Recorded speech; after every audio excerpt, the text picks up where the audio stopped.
नमस्कार दर्शक बंधु मो वास्तुविद भागीरथी बिंधाणी एवं मोर वास्तु संदेश चैनल को आपको स्वागत करुच्ची। जो दर्शक बंधु मैंने मोर ये वास्तु संदेश चैनल देखुं लाइक शेयर और सब्सक्राइब करूँ। आज आप देखिपुं कौन लिखाई सर्विस और बिजनेस व्यापार हो कि चाकरी हो।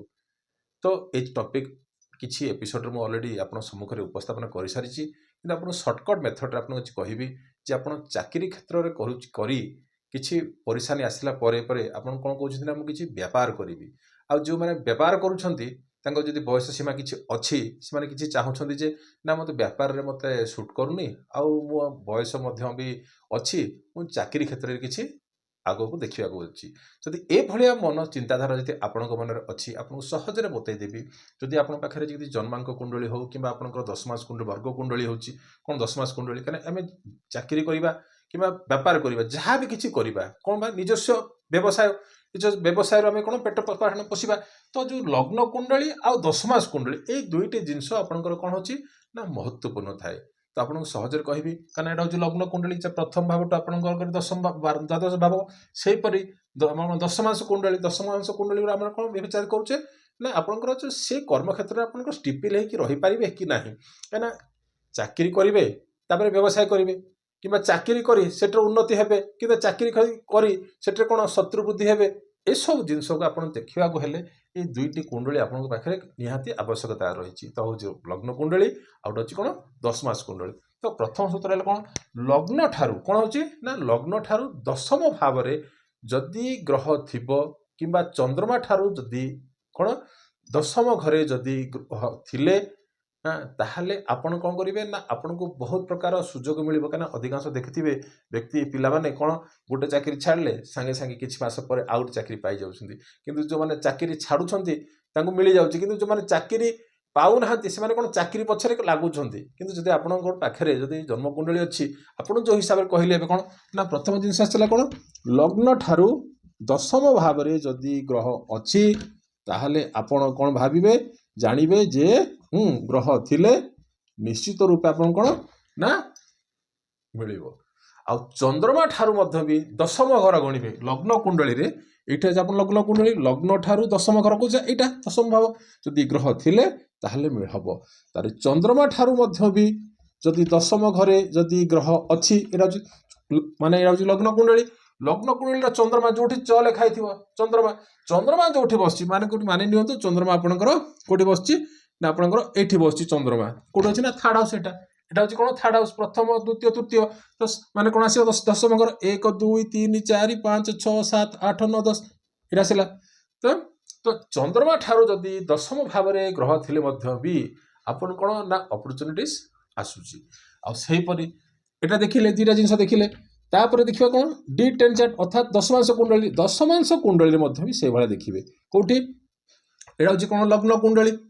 चंद्रमा दशमांश कुंडली लग्न कुंडली लग्न ठारू दशम घर गणिबे दशम घर कौट आसो ना यहीटा आसो जदि दशमांश कुंडली भी लग्न ठारू दशम भाव जदि ग्रह थिबो ताहाले मध्य हम दशमांश कुंडली चंद्रमा ठारू मध्य भी दशम भाव थिले कौन आसो चंद्रमा ठारू मध्य भी दशम मान नियंतु चंद्रमा आपनकर सप्तम भाव में बस कोठी बस दशमांश कुंडली दशम भाव सप्तम भाव में बस जदि एठू मध्य भी आप गणिबे कोटा ना आपनकर दशम भाव 1 2 3 4 5 6 7 8 9 10 एठी आसीबो जदि चंद्रमा कुंडली जो बसी जदि ए भाव जदि ग्रह थी अर्थात दशम माने कहवा कथा उद्देश्य है कौन दशम भाव कहीं गणवा तो दशम भाव हूँ ना आपनकर कर्म भाव कौन ना कर्म भाव। तो से कहले लग्न ठारू दशम भाव चंद्रमा ठारू दशम भाव D10 लग्न ठारू दशम भाव आ चंद्रमा माने D10 चंद्रमा ठारू जदि आपनकर ग्रह अच्छी आपण जानवे आपन को कौन माने कौन बहुत प्रकार सुजोग आपन कौन मिलिबो। एटा आपन कहली कौन है ना चाकरी क्षेत्र गला आपर आप व्यापार कथा देखिए कौन देखा ना व्यापार जदि आपनकर जन्म कुंडली बुध जदि ठीक ठाक थी व्यापार क्षेत्र को मुझे कहबी आप जीवाई किंतु केमी जानवे ना एपाई आपनकर कौन हो ना माने कौन हो ना कॉन्फिडेंस निजर आत्मबल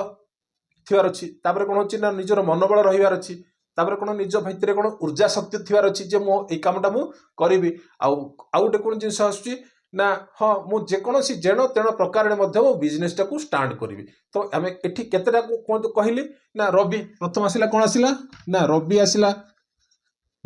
ତାପରେ ଚନ୍ଦ୍ରମା ଆସିଲା, ତାପରେ ଆସିଲା କ'ଣ ଆସିଲା ମଙ୍ଗଳ ଆସିଲା, ତାପରେ ଆସିଲା କ'ଣ ଚତୁର୍ଥ ଆସିଲା ରାହୁ। ଯଦି ଏଇ ଯୋଉ 4ଟି ଗ୍ରହ କଥା କହିଲି, ଯଦି ଏଇ 4ଟି ଭିତରୁ ଦୁଇଟି ଗ୍ରହ, ୟା ଭିତରୁ ଦୁଇଟି ଗ୍ରହ ଯଦି ଆପଣଙ୍କର ଲଗ୍ନ କୁଣ୍ଡଳୀରେ କିମ୍ବା ଆପଣଙ୍କର ଦଶମ ଭାବରେ ଯଦି ଆପଣଙ୍କର ସମ୍ପର୍କ ବନଉଛି ତାହେଲେ ହବ। ଲଗ୍ନ କୁଣ୍ଡଳୀରେ ଆପଣଙ୍କର ଏଠି ଲଗ୍ନ କୁଣ୍ଡଳୀ ଯଦି ଏଇ ଭାବ ସହିତ ସମ୍ପର୍କ ବନଉଛି କିମ୍ବା ଏଇ ଭାବ ସହ ଯଦି ସମ୍ପର୍କ କରୁଛି, ଏଇଟା କୋଉ ଭାବ ନା ଦଶମ ଭାବ ସହ ଯଦି ଆପଣଙ୍କର ସମ୍ପର୍କ ବନଉଛି, ତ ସହିତ ଯଦି ଆପଣଙ୍କ ଦଶମାଂଶ କୁଣ୍ଡଳୀର ସମ୍ପର୍କ ଯଦି ଆପଣଙ୍କ ବନଉଛି, ଦଶମାଂଶ କୁଣ୍ଡଳୀ କୋଉଟା ନା ଏଇଟା, ଦଶମାଂଶ କୁଣ୍ଡଳୀର ଲଗ୍ନ କୋଉଟା ନା ଏଇଟା।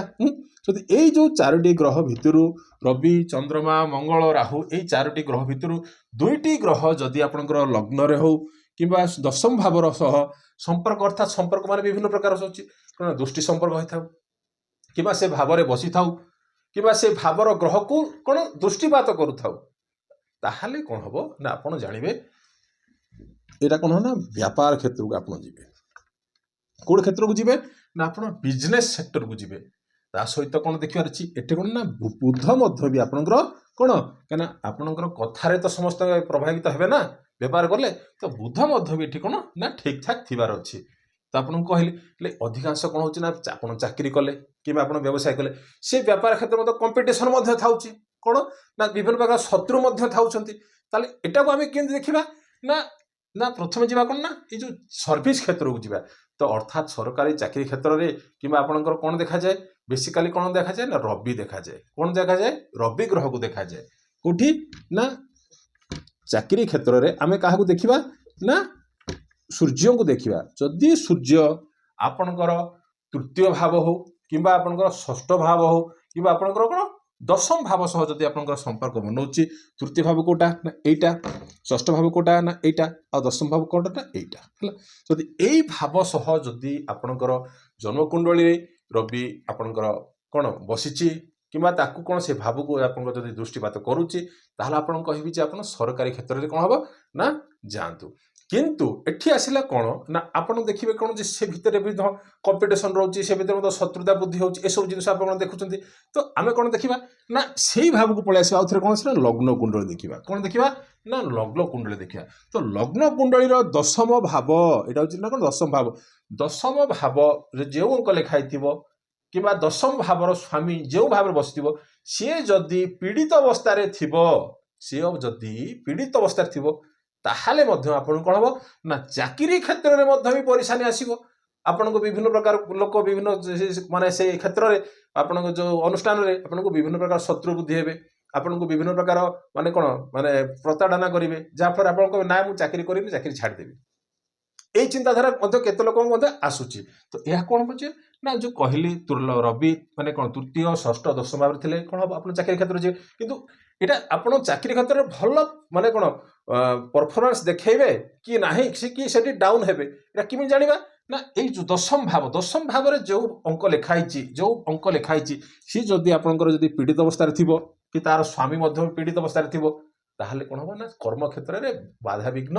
ଆସିବ। ଆଉ ସେହିପରି ଆପଣଙ୍କର ଶତ୍ରୁ ବୁଦ୍ଧି, ତ କେମିତି ଜାଣିବା ନା ଦଶମ ଭାବ ଠାରୁ ଆପଣଙ୍କର ପଛରେ ଶତ୍ରୁ ଲାଗିବେ କି ନାହିଁ, କେମିତି ଜାଣିବା ନା ଦଶମ ଭାବରେ ଯେଉଁ ଅଙ୍କ ଲେଖା ହେଇଛି, ସେଠୁ ଯିବା ଆମେ କ'ଣ ଯିବା ନା 6 ଘର ଯିବା। କୋଉଠି ଯିବା? କେତେ ଘର ନା 6 ଘର ଗଣିବା। ତ 6 ଘର ଗଣିଲେ କେତେ ଆସିବ ନା 1 2 3 4 5 6, ଏଇ ଭାବଟା ଆସିଲା। କୋଉଟା ଆସିଲା ଅର୍ଥାତ୍ ତୃତୀୟ ଭାବ। ଯଦି ଆପଣଙ୍କର ଜନ୍ମକୁଣ୍ଡଳୀରେ ତୃତୀୟ ଭାବରେ ପାପ ଗ୍ରହ ଥିବ, ତାହେଲେ କ'ଣ ହବ ନା ଆପଣଙ୍କ ପାଖରେ ତ ଶତ୍ରୁ ଲାଗିବେ, କିନ୍ତୁ ଶତ୍ରୁ ମଧ୍ୟ କିଛି କରିପାରିବେ ନାହିଁ। କ'ଣ ଶତ୍ରୁ ଆପଣଙ୍କ ପଛରେ ଲାଗିଲେ ମଧ୍ୟ କିଛି କରିପାରିବେ ନାହିଁ, କିନ୍ତୁ ବାଧା ଆସିବ, ଶେଷରେ ଆପଣଙ୍କର କ'ଣ ହବ ଜୟ ହବ। କିନ୍ତୁ ଏଠି କ'ଣ ହବ ଜୟ ହବ ଯଦି ଏଠି କ'ଣ ପାପ ଗ୍ରହ କହିଲେ ଆମେ କାହାକୁ ବୁଝୁଛେ ନା ଶନି, ତାପରେ ଆସିଲା କ'ଣ ଆସିଲା ଆପଣଙ୍କର ରାହୁ ଆସିଲା, ତାପରେ ଆସିଲା କ'ଣ ମଙ୍ଗଳ ଆସିଲା, ତାପରେ ଆସିଲା କ'ଣ ରବି କ୍ରୂର ଗ୍ରହ। କିନ୍ତୁ ଆମେ ତାକୁ କ'ଣ ଏଇ ଯୋଉ କହିଲି ଯୋଉ ଗ୍ରହ ନାମ ଗୁଡ଼ା କହିଲି, ଏଇ ଭିତରେ ଯଦି ଗ୍ରହ ଥିବ ତାହେଲେ ନିଶ୍ଚିତ ଆପଣଙ୍କର ଶତ୍ରୁ ହେଲେ ମଧ୍ୟ ବି ଆପଣ ଶତ୍ରୁକୁ ମଧ୍ୟ ଜିତାପଟ କରିବେ। शेष आप जितापट करेंगे जदि ये शुभ ग्रह थी जदि ये शुभ ग्रह थी कौन हम ता सहित कौन हम ना शुभ ग्रह थे से शुभता को से कौन कर माने शत्रु विशेष करके न था विशेष करके कौन शत्रु न था कि यही भावर स्वामी जदि मान नियंतु मेष लग्न कुंडली 1 2 3 आ 3 अच्छी माने कौन स्वामी बुध बुध जदि आपंकर ग्रह पीड़ित अवस्था जदि आप जन्म कुंडली बुध भी पीड़ित अवस्था थी हाँ तापर जो ग्रह ये बसी जदि ये आपको मन नियंतु ये आपंकर ग्रह बस किए शनि मुझे आपको कहली कौन शनि तो शनि बसते कौन हम ना जिते शत्रु थिले भी किसी असुविधा नहीं कि जो घर मालिक किए ना बुध ए घर मालिक किए लघु मेष लग्न कुंडली ना बुध बुध जदि कमजोर हो गला ताहले कौन हम ना ए भाव भी पीड़ित अवस्था को पलैसला तो मु कहबी कौन ये ना आपण सरकारी चाकरी को आपण कौन ना गले भी ये कौन ना परेशानी आसब तो सहीपरि आपण देखा कौन व्यापार क्षेत्र को जीवा ताहले कौन देखा ना आप सप्तम भाव देखा को भाव देखा ना सप्तम भाव देखा यहाँ वाणिज्य क्षेत्र ना सप्तम भाव तो सप्तम भावर स्वामी ये जो अंक लिखाई तार स्वामी कि सप्तम भाव जो ग्रह बसी या देखा एमाने जदि पीड़ित अवस्था अच्छा अर्थात दृष्टि संपर्क हो कि आपंकर कौन हो ना जदि कौन पाप ग्रह दृष्टि जदि ए सप्तम भाव पड़ुची ताहले परेशानी आसो सप्तम भाव ठारू शत्रु देखा व्यापार क्षेत्र में शत्रु मोर बुद्धि हे कि ना लोक कहते मोर शत्रु करदेला कि मोर ये मत मत हैरान करुच्ची व्यापार क्षेत्र में ताहले कि देखिए ना ये सप्तम भाव देखे सप्तम भाव 6 घर गणे केते घर ना 6 घर 1 2 3 4 5 6 अर्थात को भाव आसला ना द्वादश तो द्वादश भाव भी पाप ग्रह थिले भल किंतु पाप ग्रह जदि राहु थी ताहले कौन ये कौन करे ना आपण को कौन ना कारागार अर्थात कौन होची ना आपन जेल यात्रा भोगिया को पड़ी थाए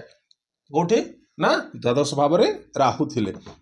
किंतु जदि एठी जो अंक लिखाई थी तार स्वामी जदि पीड़ित अवस्था ताहले भी कौन ना व्यापार क्षेत्र में आपन भी कौन परेशानी आसीबो तो आपन बुझेली सर्विस करेंगे कि बिजनेस करेंगे कि चाकरी करेंगे कि व्यापार करेंगे से क्षेत्र में आपन को परेशानी आसीबो कि नहीं तो आपन को शॉर्टकट मेथड बुझेली ये तो थिला आज छोटिया टॉपिक रहिली नमस्कार।